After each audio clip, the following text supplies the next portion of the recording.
오늘 말씀의 제목은 우리가 하나님께 드릴 수 있는 것입니다.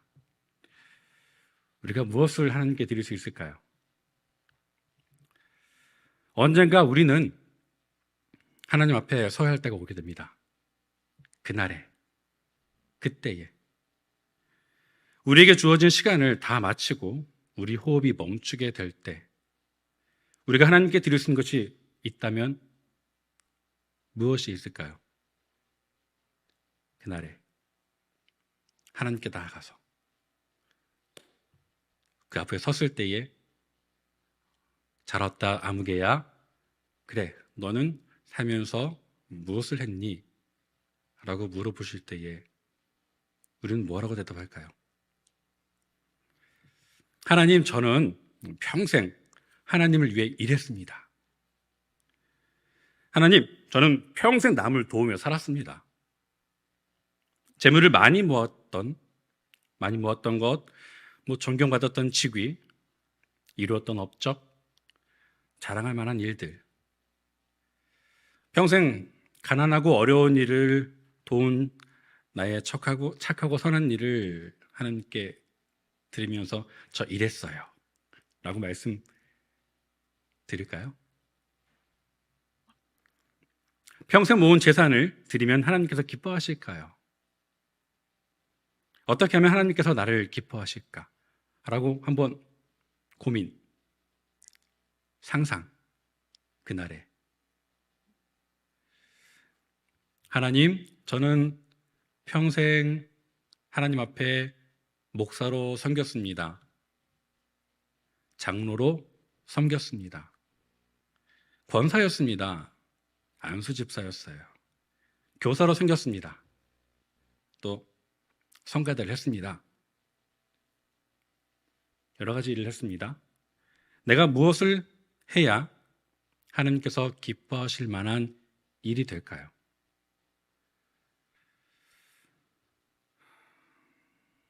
오늘 본문에서 미가 선지자는 뭐라고 말하고 있는지 한번 보겠습니다. 6절, 7절, 8절 말씀인데요. 제가 읽어드릴게요. 한번 읽었지만 그래도 내가 무엇을 가지고 여호와 앞에 나아가며 높으신 하나님께 경배할까? 내가 번제물로 1년 된 송아지를 가지고 그 앞에 나아갈까? 여호와께서 천천의 수양이나 만만의 강물 같은 기름을 기뻐하실까? 내 허물을 위하여 내 맏아들을 내 영혼의 죄로 말미암아 내 몸의 열매를 드릴까? 무엇을 드리면 하나님께서 기뻐하실까? 완벽한 제사, 더 많은 재물, 아름다운 내가 가장 사랑하는 것까지 드리면 기뻐하실까? 1년 된 송아지를 드릴지라도 수만의 양을 잡아 강물같이 흐르는 기름을 번제물로 드릴지라도 하나님은 기뻐하지 않으신다고 지금 전제가 되어 있습니다. 심지어 자신의 죄를 씻기 위해서 사랑하는 맏아들을 제물로 드릴지라도 자신의 몸에 열매를 드린다 할지라도 하나님 기뻐하지 않으신다고 미가 선지자가 지금 이렇게 말을 하고 있어요. 왜 그럴까요? 왜 이런 말을 할까요? 그러면 이게 쓸모없다는 것인가? 라고 생각해 볼 수 있겠죠. 왜 기뻐하지 않으실까? 왜 받지 않으실까? 그 왜라는 것을 한번 우리가 생각을 하길 바랍니다. 이것은 그 왜에 대한 대칭점으로 무엇을 드릴까에 대한 접근으로 갔기 때문에 정답이 아니라고 볼 수 있습니다. 무엇이 아니라 누가에 대한 이야기입니다. 어떤 사람이 이런 예물을 드릴 것인가?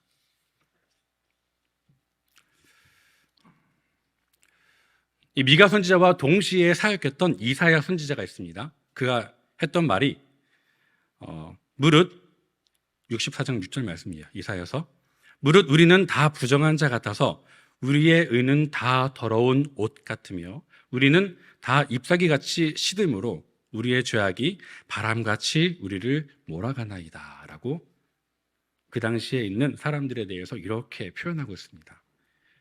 당신이 평생을 남을 도우며 착하고 의롭게 헌신하며 살았을지라도 우리가 행한 그 일은 더러운 옷과 걸레 같을 뿐이며 도리어 우리의 죄악이 바람같이 우리를 지옥으로 몰아간다고 말한 것입니다. 뭘 해도, 아무리 착한 일을 해도, 뭘 드려도 왜 우리 옷이 걸레처럼 더러우며 그랬을까? 라고 돌아봐야 됩니다. 본문의 고백을, 이 나온 말씀을, 이렇게 써 있는 텍스트를 이게 아니라니까 그럼 반대로 뒤집어서 한번 볼게요. 비록 가진 것이 없어 지극히 미약한 재물을 드릴지라도 천천의 수양이나 만만의 강물 같은 기름을 드리지 못한다 할지라도 하나님은 누가, 어떤 사람이 어떤 마음으로 예배하는가를 보십니다. 바로 하나님 앞에 겸손한 자의 삶입니다. 하나님 앞에 엎드리며 그 은혜를 갈망하며 하나님을 찾으며 나 혼자 할 수 없음을 인정하고 자복하며 하나님을 구하는 그런 자의 예배, 그런 자의 예물, 그런 자의 헌신을 기뻐하신다는 거죠. 오늘 본문이 말씀하시는 지적은 에녹이 300년간 하나님과 동행하면서 하나님을 기쁘시게 했던 일, 하나님과 동행하면서 사도 바울이 말했던 예배의 삶인 너의 몸을 하나님이 기뻐하시는 거룩한 산 제물로 드리라는 권면을 연상케 합니다. 우리 몸을 하나님이 기뻐하시는 거룩한 산 제물로 드리라. 또한 예수님께서 당시 바리새인들과 율법자들에게 책망하셨던 내용과 맥을 잇습니다.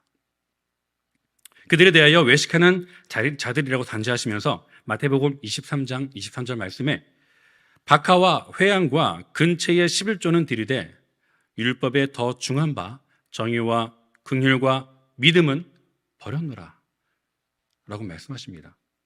예. 정말 율법대로 다 드리고 정확하게 드렸는데 그래 너 잘 드렸어. 근데 그건 하되 더 중요한 거는 하지 않고 있어 라고 예수님께서 책망하신 거예요. 박하와 회양과 근처의 11조는 앞에 나오는 6절 7절에 나오는 고백과 이어집니다.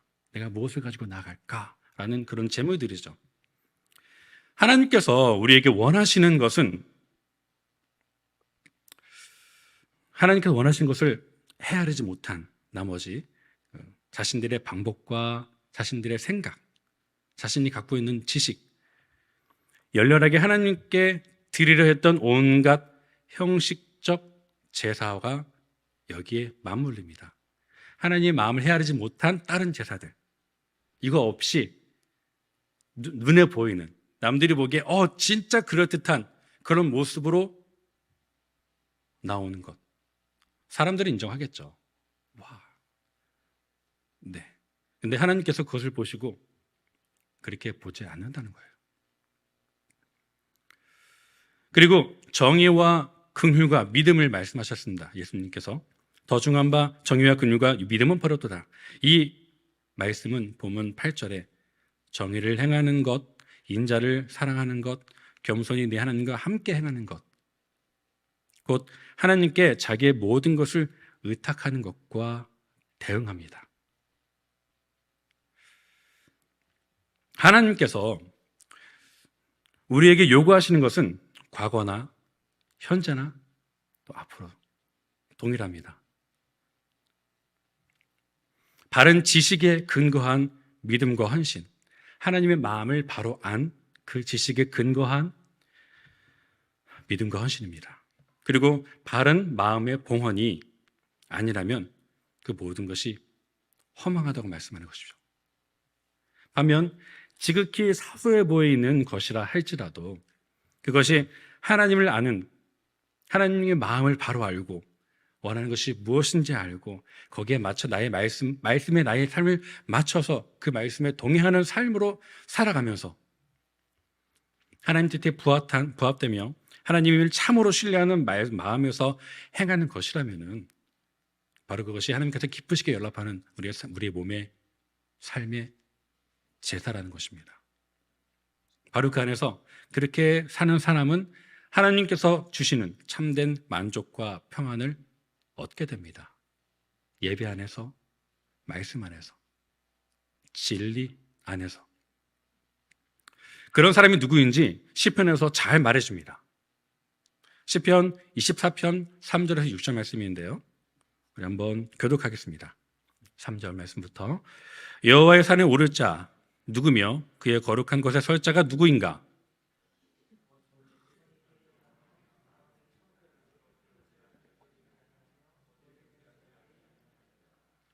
그는 여호와께 복을 받고 구원의 하나님께 의를 얻으리니 그를 쫓는 족속이요 야곱의 하나님의 얼굴을 구하는 자로다. 아멘. 아멘. 여호와의 산에 설 자가 누구인가? 라고 물어볼 때에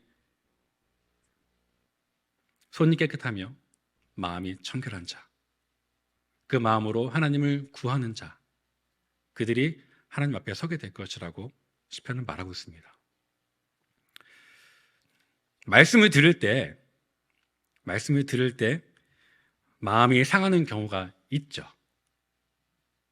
말씀을 들은데 괜히 마음이 찔리거나 상할 때가 있습니다. 왜 상할까요? 그 말씀이 들려졌을 때에 왜 찔림을 받을까요? 왜 듣기 싫을까요? 마음이 왜 상할까요? 그냥 축복하는 말씀을 들려주시지 왜 죄인을 향해 하는 말씀처럼 들려주시나? 이런 생각을 할 수 있습니다. 네, 만약 말씀을 들었는데 그런 기분이 상하는 느낌이나 정죄감이 들었다면 참 감사한 일이에요. 예, 말씀을 들었는데 그 말씀에 내 마음이 찔리거나 기분이 상하거나 마음이 다쳤다면 감사한 일이에요. 감사해야 돼요. 아니, 말씀을 듣고 마음이 상하거나 마음이 찔림이 있거나 정죄감이 드는데 왜 감사해야 됩니까? 라고 물어볼 수 있죠. 말씀을 들으면 우리는 자유를 얻어야 되는데 왜냐고요? 왜 감사해야 되냐고요? 적어도 아직 말씀을 들었을 때에 그 말씀에 반응하는 귀가 있기 때문입니다. 말씀을 듣고 그 말씀에 내 마음이 반응하는 거예요. 내 안에 있는 죄악이, 내 안에 있는 잘못됨이 하나님을 향해 반기를 들고 하나님 말씀에 대해서 거절했던 내 마음이 반응하는 거예요. 찔림으로, 아픔으로, 상함으로. 살아있는 거죠, 아직 영혼이. 제가 정말 걱정하는 것은 이 말씀을 들었는데도 마음에 아무런 반응이 없을 때에 그때가 참 두렵고 슬프고 안타까운 곳입니다.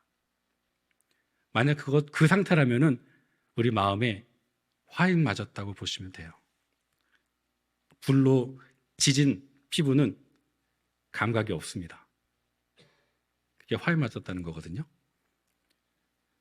그런 마음이 되지 않도록 우리를 늘 말씀에 노출시키고 말씀이 들릴 때에 우리는 울며 하나님 뜻을 구하는 그렇게 촉촉한 마음의 상태, 좋은 마음밭이 되는 상태가 되어야 합니다. 본문 6장 1절에서 미가 선지자는 자신의 말이 아닌 하나님의 말씀을 들으라 하며 시작합니다. 제가 1절을 읽어드릴게요. 너희는 여호와의 말씀을 들을지어다. 그리고 1절부터 5절까지 하나님께서 우리에게 어떻게 인도하시고 어떻게 구원하셨으며 여기까지 너희를 인도하신 분이 바로 그 하나님이야 라고 알려줍니다. 하나님께서 우리에게 들려주시고자 하는 말씀이 이 시간 선포되고 있습니다. 제가 1절부터 5절까지 읽어드릴게요. 너희는 여호와의 말씀을 들을지어다. 너는 일어나서 산을 향하여 변론하여 작은 산들이 내 목소리를 듣게 하라 하셨나니 너희 산들과 땅의 견고한 지대들아 너희는 여호와의 변론을 들으라. 여호와께서 자기 백성과 변론하시며 이스라엘과 변론하실 것이라. 이르시기를 내 백성아 내가 무엇을 너에게 행하였으며 무슨 일로 너를 괴롭게 하였느냐. 너는 내게 증언하라. 내가 너를 애굽 땅에서 종되었던 애굽 땅에서 인도해내고 종노릇하는 집에서 속량하였고 모세와 아론과 미리암 같은 지도자를 보내서 내 앞에 보내서 너희를 거기서 구원했어. 내 백성아, 너는 모압 왕 발락이 꾀한 것과 부올의 아들 발람이 그에게 대답한 것을 기억하며 출애굽 과정에서 너희를 저주하려고 같은 모습을 기억하며 그에게 대답한 것을 기억하며 시딤에서부터 요단강 건너기 전부터 길갈 건넌 후까지 이를 기억하라. 너희를 구원했던 인도했던 그 일을 기억하라. 나 여호와가 공의롭게 행한 일을 알리라. 하나님께서 우리를 어떻게 인도하시는지 대대로 배우면서 자라왔던 이들이에요. 이 말씀을 거기 아는 그 말씀입니다. 하나님이 어떻게 인도하셨는지. 하나님께서 우리에게 들려주시고 하신 말씀이 이 시간 선포되고 있습니다. 지금 이 말씀은 저의 말이 아닌 하나님께서 우리에게 들려주시고 하신 말씀이 선포되고 있는 거예요. 우리는 그 말씀에 어떻게 반응해야 될까요? 성경에서 하나님의 말씀을 하나님의 음성으로 들은 사람들의 반응은 여러 가지 모습으로 나오지만 공통된 모습이 있습니다. 그 말씀을 들었을 때에 하나님께서 말씀을 주셨을 때에 통해서 말씀하셨을 때에 그들이 자기 모습을 발견하고 했던 행동들은 자기들의 죄를 발견하고 옷을 찢고 머리에 죄를 뒤집어쓰고 하나님께 울며 나오면서 자기의 죄를 고백하면서 돌아왔습니다. 형제들아 우리가 어찌할꼬. 이러한 반응들은 하나님의 말씀을 듣고 말씀에 방영된 자기의 현실을 들여다본 사람들이 했던 모습들이에요. 말씀이 들리고 내가 그랬구나 깨닫고 다시 죄를 회개하고 하나님께 나오는 거죠.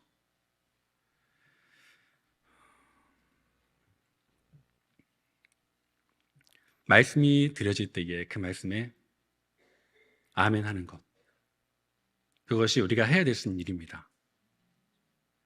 어떤 말씀에 아멘 하고 싶으십니까? 우리의 마음을 낮추고 겸손히 하나님을 바라보며 이웃을 사랑하는 말씀에는 아멘? 노멘? 하나님이 얼마나 우리를 사랑하시는지, 우리를 얼마나 축복하시는지, 얼마나 형통케 하시는지, 그렇게 우리를 인도하시는 분인지에 대한 말씀에 귀를 기울이며 그 말씀에만 아멘 하시겠습니까? 내가 듣고 싶은 말씀에만 아멘하고 듣기 싫은 말씀에는 귀를 닫고 있는지 안 있는지 나를 좀 돌아봐야 될 것입니다.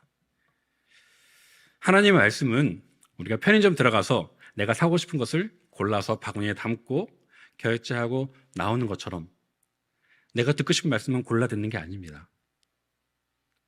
우리에게 들려주시는 말씀에 대해서 그 말씀이 축복의 말씀, 저주의 말씀, 또 정죄의 말씀, 성장케 하시는 말씀, 그 모든 말씀을 나에게 주신 말씀으로 들어야 되는 것입니다.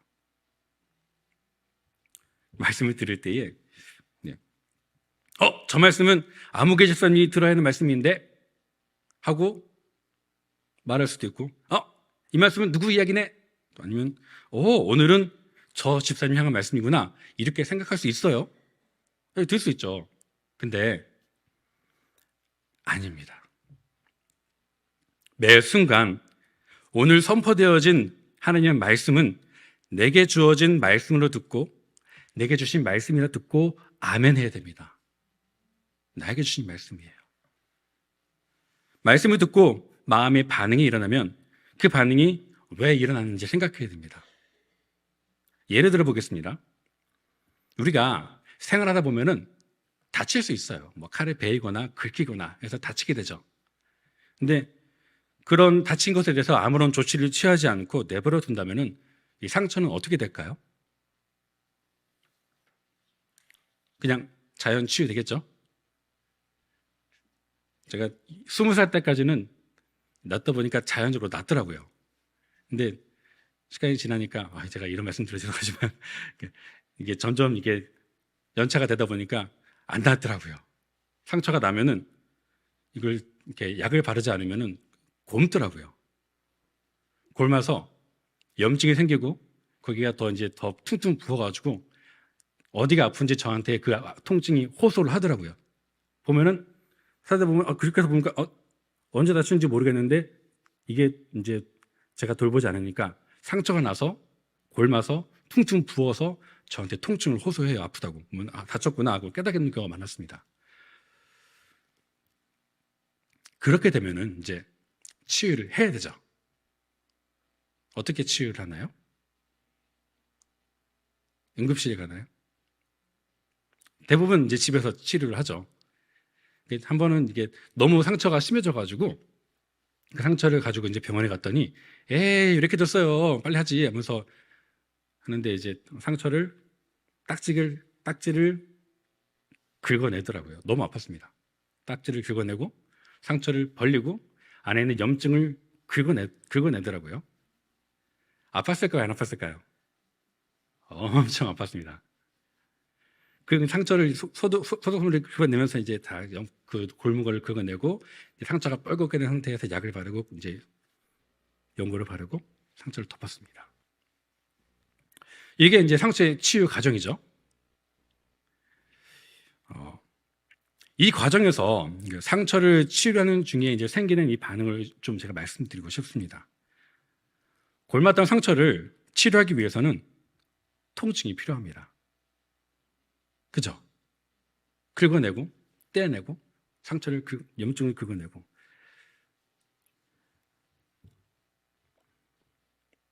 이게 아무런 의미 없는 아픔일까요? 이 상처를 더 깨끗하게 그리고 새살이 돋게 하기 위한 치유를 위한 아픔입니다. 그렇죠? 네, 이거 냅두면 계속 골마서 이거 잘라내면 안 되잖아요. 네. 이거를 낫기 위한 또 하나의 아픔이겠죠. 그러면은 이렇게 되면은 그 후로는 안 아파요. 좀 덜 아프겠지만 점점 나아집니다. 그러면서 상처가 회복되죠. 말씀이 우리에게 들어올 때에 우리 마음에 있던 상처, 영혼에 있는 상처를 건드릴 때 우리는 아플 수 있습니다. 내 안에 있던 상처와 내 안에 있던 교만과 하나님을 향하여서 높아졌던 벽들, 그 모든 것들을 허물 때에 아플 수 있습니다. 당연한 거죠. 근데 우리는 그 무너뜨린 아픔을 아멘으로 받아들여야 돼요. 그때에 우리는 우리 영혼이 새롭게 되는 경험을 하게 됩니다. 그 정말 듣기 싫은 말씀인데 아멘 할 때 우리는 그 아멘에서 우리의 영혼이 치유되는 경험을 하게 돼요.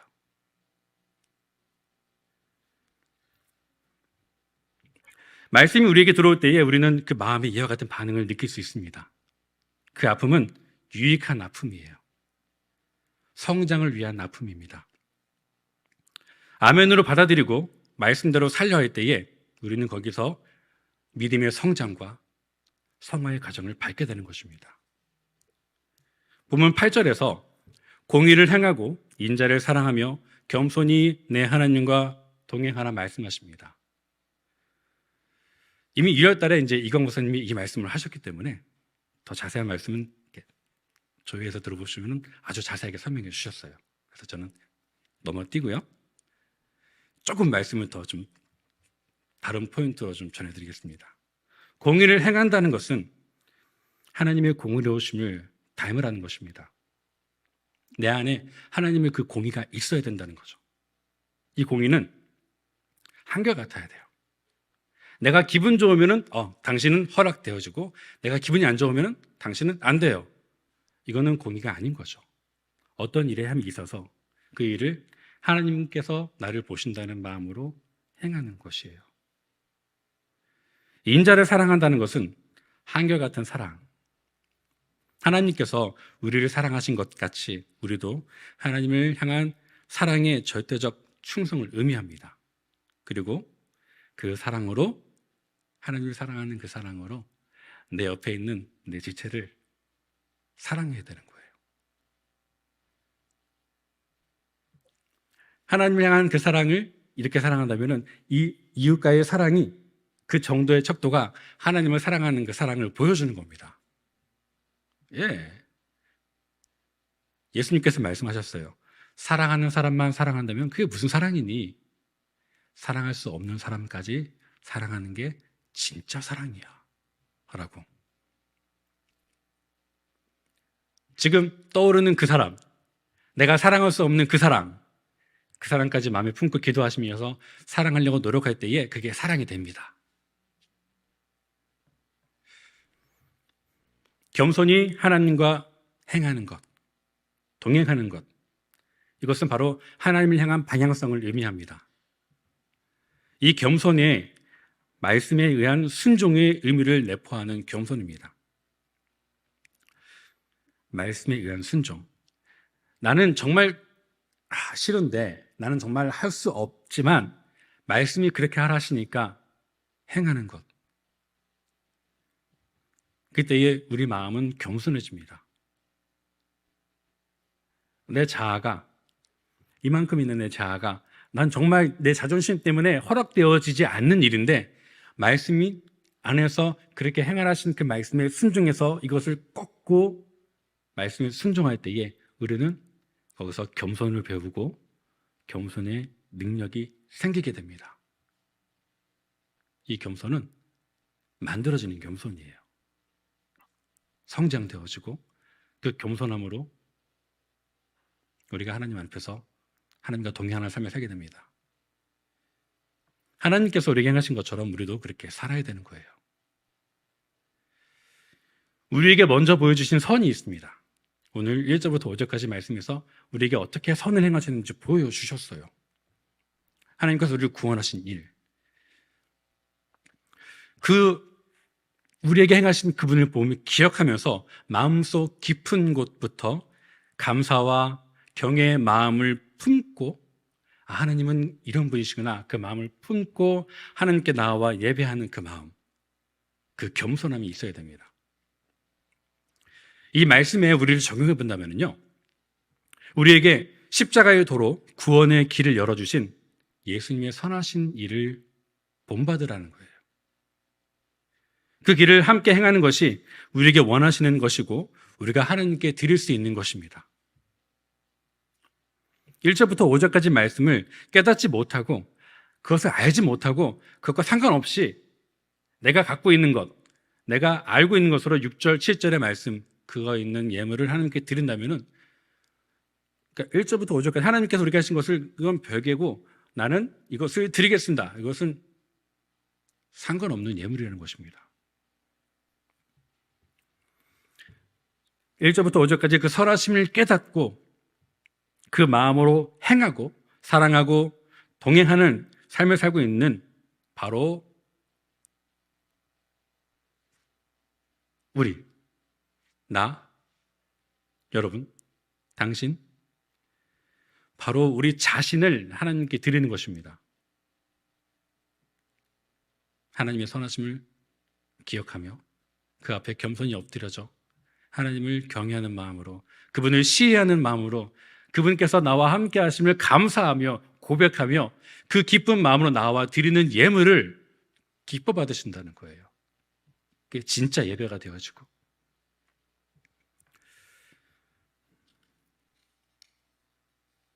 우리가 하나님께 드릴 수 있는 것은 바로 말씀에 나를 겸손히 맞추고 살아가는 나 자신입니다. 그 후에 6절, 7절의 예물을 드릴 때 그것이 정말 값지고 향기로운 향이 된다는 것입니다. 얼마 전에 담임 목사님께서 했던 말씀이 기억납니다. 외국에서 공부하실 때 어떤 분이 당신은 거듭났습니까? 물어볼 때에 질문에 저는 목사입니다 라고 대답했더니 아니요, 그건 상관없습니다. 당신은 거듭났습니까? 내가 무엇을 했든 어떤 직위에 있든 기본 조건은 거듭난다는 것입니다. 성령으로 거듭났는가? 그런 삶을 살고 있는가? 그 거듭남의 방향성으로 하나님께 나아가는가? 이것은 하나님을 향한 계속적인 방향성이에요. 한 번으로 끝나는 것이 아닙니다. 저 그랬죠. 과거형이 아니라 지금도 앞으로도 그렇게 나는 하나님을 향한 삶을 살 것입니다라고 고백하며 나아가야 되는 것입니다. 요한복음 3장 3절의 말씀에 예수께서 대답하여 이르시되 진실로 진실로 내게 이르노니 사람이 거듭나지 아니하면 하나님의 나라를 볼 수 없느니라 말씀하셨어요. 저도 이 거듭남의 삶을 목사라고 끝이 아닙니다. 항상 하나님 향해 나아가야 됩니다. 제가 아내에게 자주 하는 말이 있습니다. 당신의 외모나 성격이나 마음가짐, 어떠함 때문에 당신을 사랑하는 것이 아니라 당신이 당신이어서 사랑한다고. 당신의 존재만으로, 그것만으로 사랑한다고 이야기합니다. 제 아내한테요. 별로 감동이. 여러분께 물어보고 싶은 질문이 있습니다. 하나님을 사랑하는 이유는 무엇인가요? 하나님을 왜 사랑하시나요? 우리를 구원해 주셨기 때문에? 나를 구원해 주셨기 때문에? 우리 죄를 용서해 주셨기 때문에? 예수님을 우리에게 보내주셨기 때문에 사랑하십니까? 무엇 때문에 하나님을 사랑하십니까? 하나님께서 우리에게 무엇을 해주시는 분이기 때문에 그분을 사랑하는 것이 아니라 하나님이시기 때문에 사랑하는 저와 여러분 되기를 축복합니다. 우리 하나님은 이미 그렇게 우리를 먼저 사랑해 주셨습니다. 오늘 그리고 하나님을 사랑하고 그 사랑으로 내 이웃을 먼저 사랑하는 저 여러분 되기를 축복합니다. 그것이 우리가 하나님께 드릴 수 있는 것, 하나님께 나아갈 수 있는 것입니다. 그 말씀을 기억하시면서